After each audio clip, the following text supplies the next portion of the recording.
Assalamualaikum everyone. I am Dr. Shabahat Ali. I am consultant cardiologist in Sheikh Zayed Hospital Lahore और वैसे मैं evening में इकरा medical complex जोहर town में भी practice कर रहा हूँ। सो टुडे आज हम बहुत ही इम्पॉर्टेंट टॉपिक को डिस्कस करेंगे जो कॉमन सिम्टम्स हम किसी भी दिल के मरीज़ में देख सकते हैं। अच्छा, अब हम इसे दो तरह कैटेगराइज करेंगे, मतलब कि दो तरह के एग्ज़ाम में आपको समझाने के लिए अलहदा मैं कर दूंगा। एक तो यह है कि अगर तो वो चंद घंटों या एक दो दिनों के अंदर शुरू हुई है तो फिर हमें क्या करना चाहिए, और अगर वो कुछ दिनों से या महीनों से आपको महसूस हो रही है तो फिर हमें क्या करना चाहिए। और आखिर में मैं आपको थोड़ी सी इन्वेस्टिगेशंस के बारे में भी गाइड कर दूंगा कि क्या चीज़ें ज़रूरी हैं। ठीक है। अच्छा, तो सबसे पहले हम वो चीज़ डिस्कस करते हैं जो कि चंद घंटों में या एक या दो दिन में आपने महसूस किया है। अच्छा, जो सबसे कॉमन सिम्टम या आप कह लें कि एक आपको महसूस हो सकता है वो है सीने में या छाती में दर्द या दबाव का महसूस होना। ठीक है।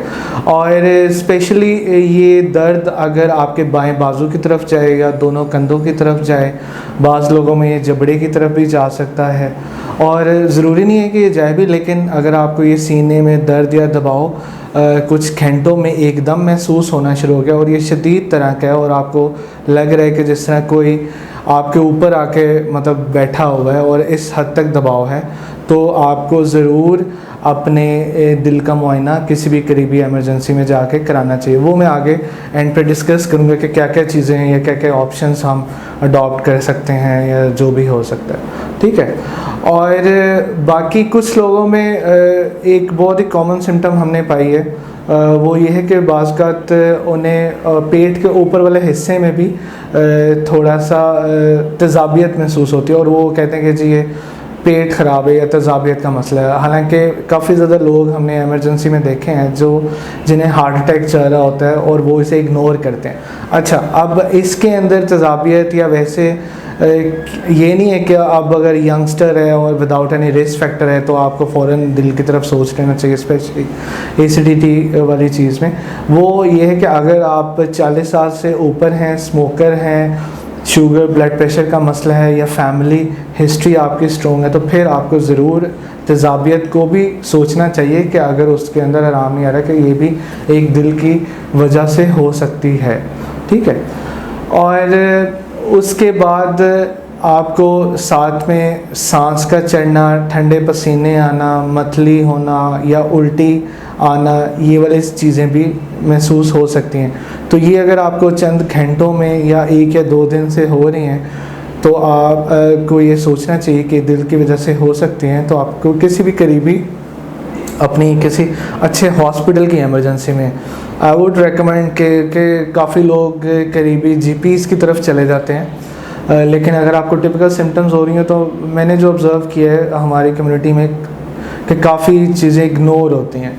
तो आपको इस चीज़ का ध्यान रखना कि इस तरह के अगर आपको टिपिकल सिम्टम्स हैं और स्पेशली आपकी फैमिली हिस्ट्री स्ट्रॉन्ग है और आपके अंदर रिस्क फैक्टर्स भी हैं, शुगर ब्लड प्रेशर और स्मोकिंग का, तो आपको फ़ौरन किसी अच्छे हॉस्पिटल की एमरजेंसी में जाना चाहिए। अच्छे हॉस्पिटल का मतलब ये सरकारी बड़े हॉस्पिटल।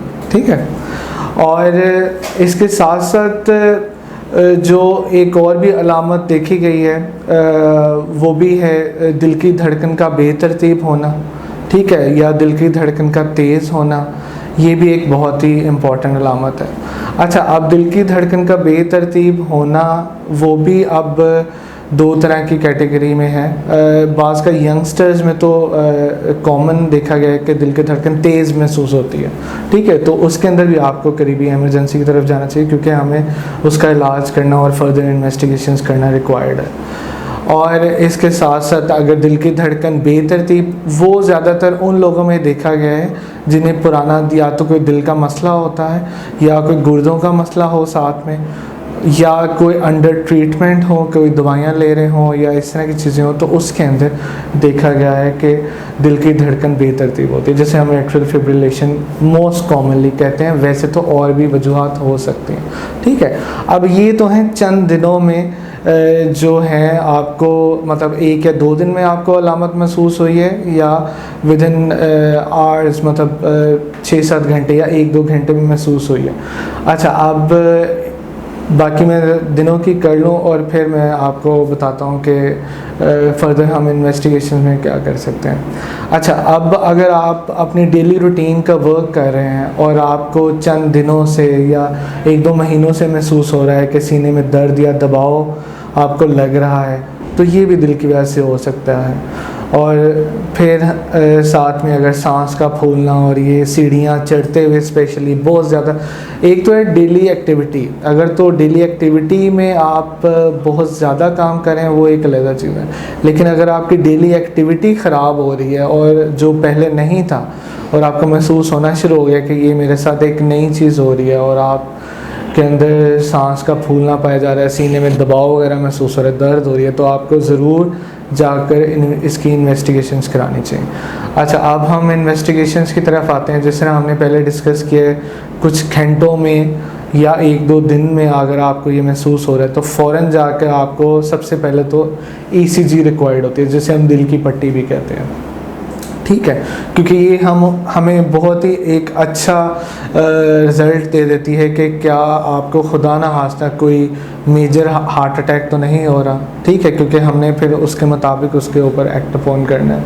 अगर नहीं हो रहा तो कोई माइनर है खुदा ना खास्ता, अगर वो भी नहीं तो कोई एंजाइनल सिम्टम्स तो नहीं है, जिसे हमने फिर आगे फर्दर प्लान करना है इन्वेस्टिगेशंस में। और भी कुछ ब्लड टेस्ट वगैरह होते हैं जो रिक्वायर्ड होते हैं, वो हम फर्दर जब कभी फर्दर डिटेल में एक चीज़ को डिस्कस करेंगे तो वो फिर हम उसको फर्दर वीडियोस में भी आपको बताएंगे कि हर टेस्ट के बारे में, ठीक है।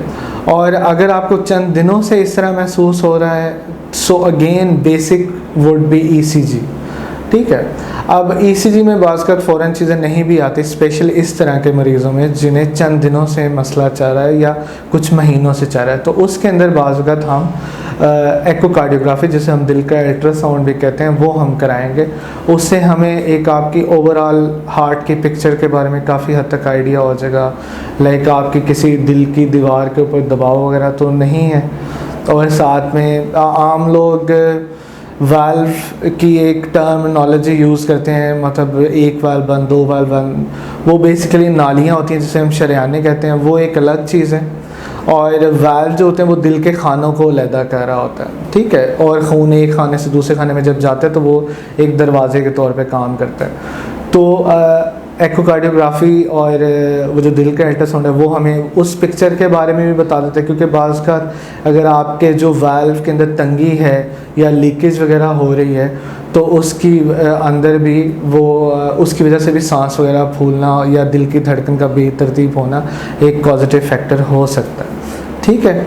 इंशाल्लाह फिर आगे फर्दर आपको और भी गाइड करते रहेंगे मुख्तलिफ चीज़ों के बारे में, और फर्दर आपको लाइफस्टाइल मॉडिफिकेशन और एक्सरसाइज के बारे में और जो आपकी डाइटरी हैबिट्स के बारे में वो भी हम अनदर वीडियो में डिस्कस करेंगे, ठीक है। टेक केयर, अल्लाह हाफ़िज़।